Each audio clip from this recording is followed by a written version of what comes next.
우리 옆 사람 보시면서 이렇게 말합니다. 말씀을 가까이 함이 내게 복입니다. 시작. 말씀을 가까이 함이 내게 복입니다. 아멘. 우리 진주명성교회 성도들이 영적인 체질이 많이 더 변한 것 같아요. 작년보다 올해가 더욱더 말씀을 가까이 함으로 인하여 얼굴도 밝아지시고 또 소리도 많이 찬양 소리도 커지시고 기도 소리도 넘쳐나는 것 같습니다. 여러분, 이렇게 생기가 있는 것은 우리가 다 하나님의 말씀을 가까이 하려 애쓰기 때문입니다. 여러분, 말씀을 가까이 할 때 우리 삶이, 우리 자녀들이, 우리 교회가 복됨을 믿으시기를 바랍니다. 여러분, 인생에서 왜 그런 선택을 했을까 하고 후회한 경험들이 한 번쯤은 있으실 겁니다. 왜 그런 선택을 내가 했을까? 여러분, 잠언 13장은 지혜를 받아들이는 삶과 무시하는 삶의 차이를 면밀하게 잘 보여주고 있습니다. 1절 말씀입니다. 지혜로운 아들은 아비의 훈계를 들으나 거만한 자는 꾸지람을 즐겨 듣지 아니하느니라. 한 청년이 시험 공부를 하면서 선배의 공부법을 무시했습니다. 얼마나 잘 되면 나보다 잘하겠어 라고 선배들이 했던 공부 방법을 무시하고 자신의 공부 방법을 고집했습니다. 결국 시험을 잘 보지 못하고 말았습니다. 그 후에 선배들의 조언을 따라서 공부법을 바꾸니 성적이 눈에 띄게 올랐다는 것입니다. 여러분, 지혜 있는 사람은 훈계를 받아들이고 그렇지 않는 사람은 멸시한다고 말합니다. 훈계와 말씀을 받아들이는 사람의 삶은 풍성하지만 그렇지 않는 사람은 늘 실패와 고통을 또 후회만 남는 인생으로 살아간다는 것입니다. 그러므로 오늘 잠언 3장은 훈계와 말씀을 잘 받아들이는 것이 우리에게 얼마나 중요한 것인지를 말해주고 있는 것입니다. 잠언 13장은 크게 세 가지로 핵심 주제로 담고 있는데 우리가 먼저 봐야 할 것은 첫째로 훈계를 받아들이는 것도 지혜다라는 것입니다. 1절 말씀을 다시 한번 우리 입술로 함께 봉독해 보겠습니다. 1절 말씀 시작. 지혜로운 아들은 아비의 훈계를 들으나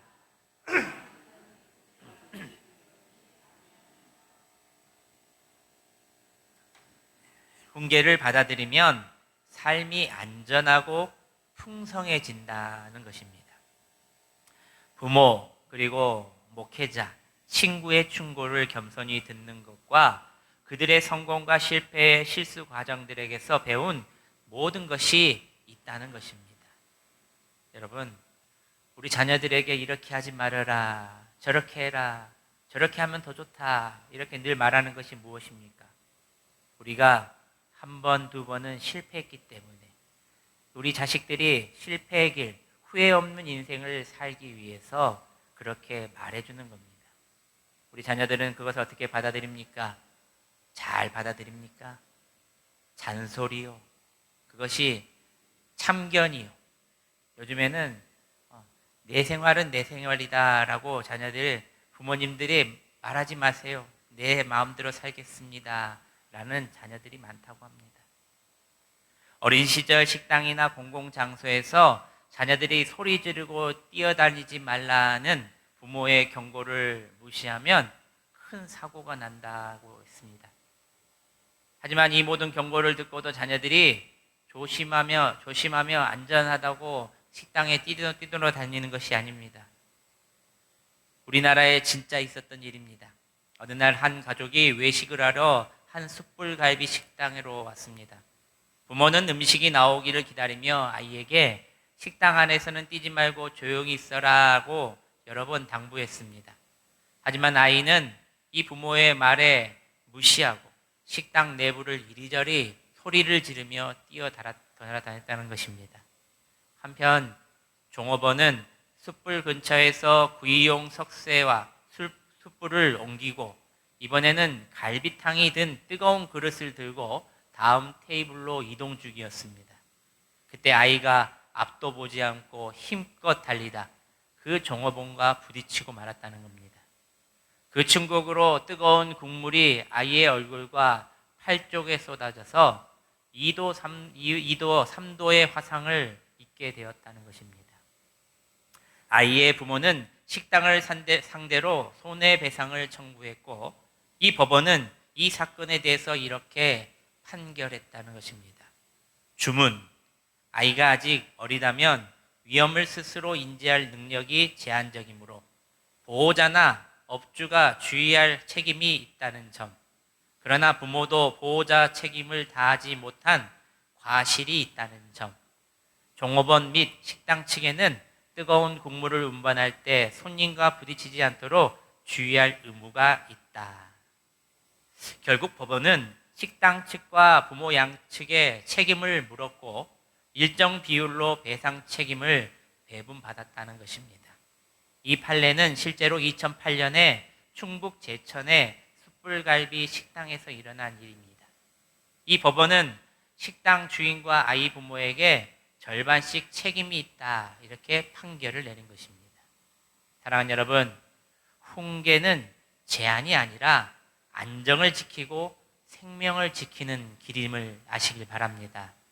잠언 13장에서 먼저 말하는 훈계는 우리의 자유를 제한하려는 것이 아니라 우리의 생명과 삶을 지키기 위한 하나님의 사랑의 울타리라는 것입니다. 우리가 마음대로 그 울타리를 넘어갈 때에 악한 것들이 우리를 삼키려고 합니다. 우리를 넘어뜨리려고 합니다. 우리의 생명을 빼앗으려고 한다는 것입니다. 여러분 혹시 설교 중에 이렇게 생각하시고 오해하시면 안 됩니다. 제가 예전에 한번 말씀해 드렸는데 교회만 오면 왜 내 잘못만 꾸짖는 거야? 이런 목사님이 어디서 내 이야기를 들으셨나? 왜 내 이야기가 설교 중에 나와? 부끄럽고 짜증나네. 이렇게 생각하는 분이 있으십니까? 예전에 있던 교회에서 그런 분들이 있었습니다. 그래서 목사님이 설교하고 내려가는 즉시 목사님에게 쫓아가서 목사님에게 한 소리를 하더라고요. 잠언은 여러분 지혜서입니다. 누구도 이 말씀을 피해갈 수 없는 진리의 가르침이 담겨져 있는 책이라는 것입니다. 목사님이 말하는 것이 아니라 잠언, 이곳에 하나님의 말씀이 선포되는 것입니다. 그러니 이 책의 말씀을 들을 때에 찔림이 없다, 후회와 회개가 없다면 그것은 더 큰 문제라는 것입니다. 오늘 잠언 13장의 첫 번째는 훈계를 받아들이라고 말하고 있습니다. 부모의 말, 목회자의 조언, 친구의 충고 속에는 이미 인생의 시행착오와 눈물의 경험이 녹아져 있기 때문에 그들의 말과 훈계를 귀담아 들으라는 것입니다.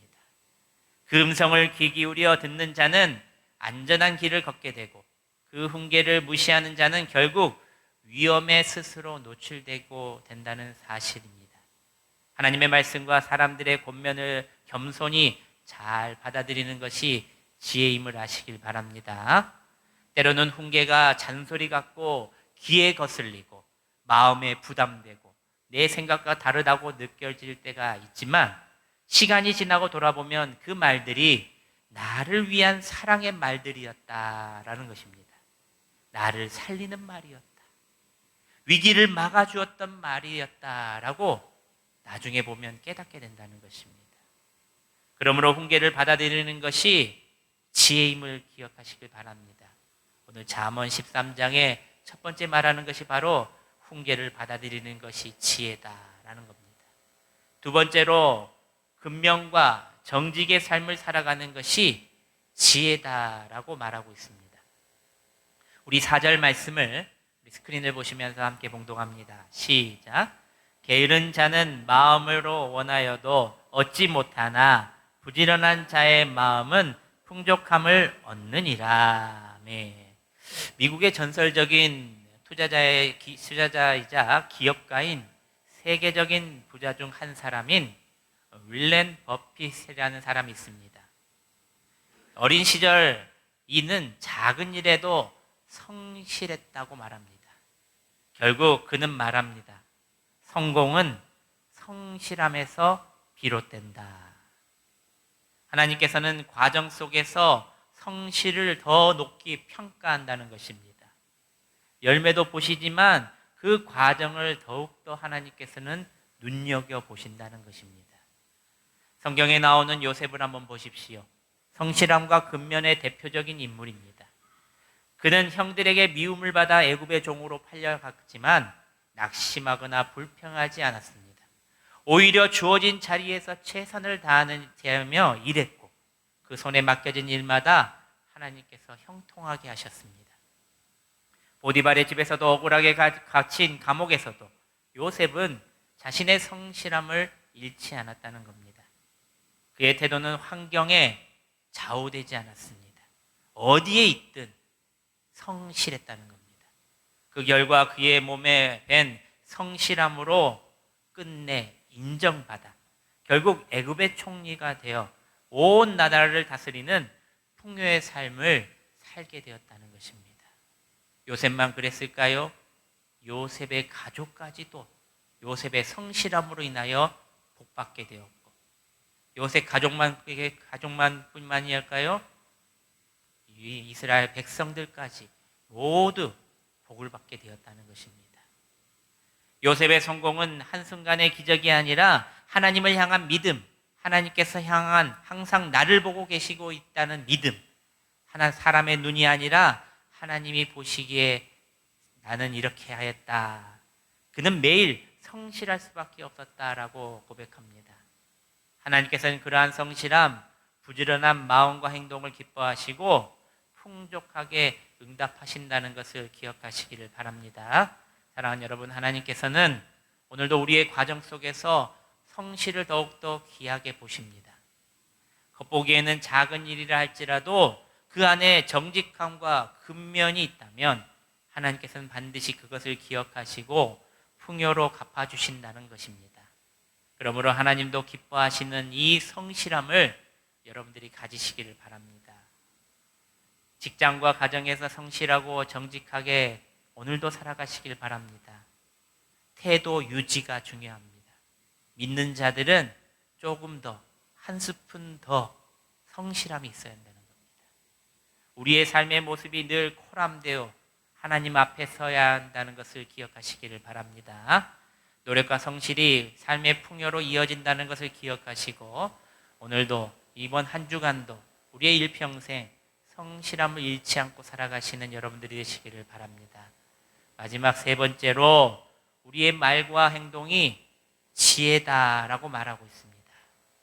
우리 3절 말씀을 우리 함께 봉독합니다. 우리 3절 말씀 시작. 입을 지키는 자는 자기의 생명을 보전하나 입을 크게 벌리는 자에게는 멸망이 오느니라. 아멘. 입을 지키는 것은 결국 자기 자신의 생명을 보전하기 위한 행위이다. 바로 겸손한 말은 화를 자초할 뿐만 아니라 내 주위까지 멸망에 이를 수 있다는 것입니다. 여러분, 우리 입에서 나오는 말 한마디가 사람과의 관계, 그 살리거나 망하게 만들 수 있다는 사실입니다. 어느 교회에 신앙생활을 오래 한 A 집사님이 계셨습니다. 그런데 어느 날부터 그는 다른 사람을 말을 자주 하곤 했습니다. 그 사람은 기도를 오래 하는 척만 하지 실제로는 아니야.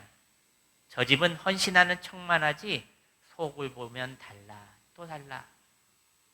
그의 말은 처음에는 가볍게 들렸지만 점점 교회 안에서 불신과 거리감을 만들기 시작했습니다. 그 집사님의 말을 듣는 사람들은 하루가 너무 힘들고 불편했습니다.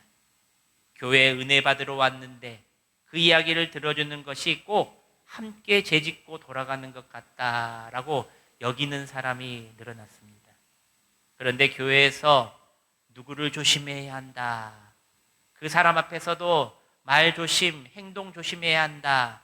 이렇게 안 좋은 소문이 돌고 있었습니다.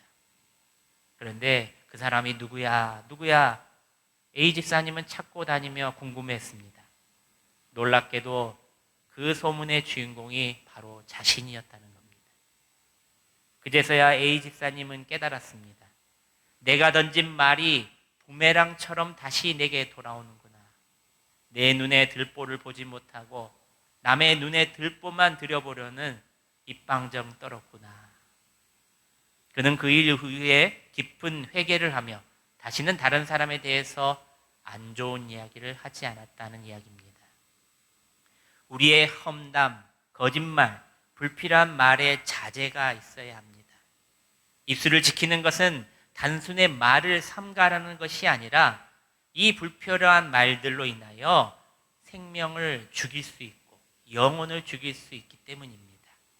지혜와 사랑으로 말을 더 많이 선택해야 한다는 것입니다. 에베소서 4장 29절 말씀을 보면 우리가 수요일마다 암송하고 있는 말씀입니다. 우리 암송하실 분들은 암송하시고 앞에 보고 또 스크린을 보시면서 한번 같이 함께 봉독해 보겠습니다. 시작.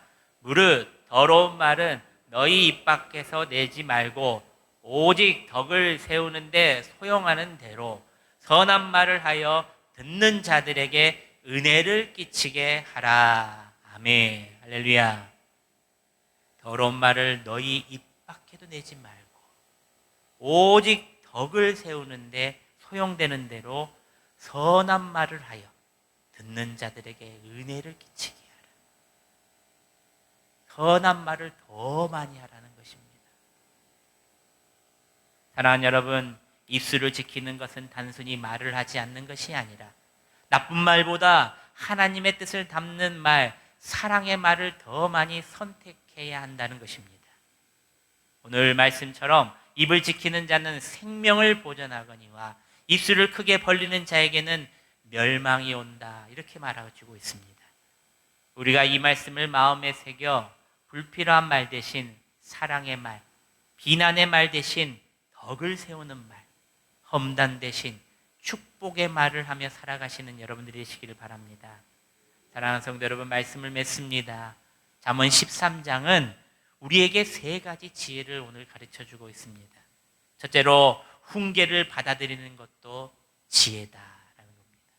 하나님의 말씀과 사람들의 충고를 겸손히 듣을 때 그 말씀이 우리의 삶을 지키고 우리를 안전하게 인도한다는 것입니다.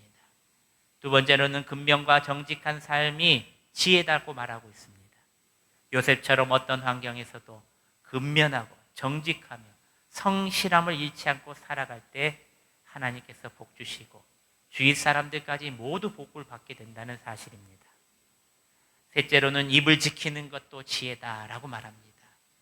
우리의 말이 누군가를 세우고 살리는 도구가 되어야지 사람을 죽이는 칼이 되지 않아야 한다는 것입니다. 사랑하는 여러분, 이 세 가지는 결국 하나로 연결됩니다. 훈계를 잘 받는 사람은 삶의 태도가 성실하고 성실한 사람은 말에도 신중하며 그 모든 말씀에 순종하는 삶의 중심에는 하나님을 사랑하는 마음, 말씀을 지키려는 마음이 있다는 것입니다. 오늘도 지혜자의 교훈을 마음에 새기며 훈계를 받아들이고 성실하게 살며 지혜로운 입술로 살아가시기를 주님의 이름으로 축원합니다. 기도하겠습니다. 사랑과 은혜가 풍성하신 하나님 아버지, 오늘 말씀을 통해 훈계를 들을 줄 아는 지혜로움을 배우게 하시니 감사합니다. 지혜로운 자는 훈계를 들으며 생명의 길로 나아간다 하셨사오니 저희가 말씀과 권면을 귀하게 여기며 교만한 마음으로 그 모든 것을 거절하고 오직 하나님의 말씀에, 하나님의 사랑의 말씀에 귀 기울이는 자 되게 하여 주시옵소서.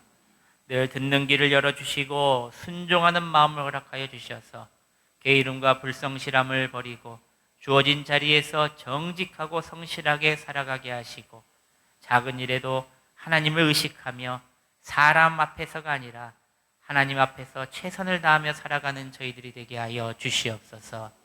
또한 우리의 입술을 지켜 주시옵소서. 남을 상하게 하는 말보다 세우는 말을 하게 하시고 헌담이 아니라 위로의 말, 비난이 아니라 축복의 말이 넘치게 하여 주시옵소서. 입술로 생명을 전하는 지혜자 되게 하여 주실 줄 믿사오고 감사드리오며 예수님의 이름으로 기도드리옵나이다. 아멘.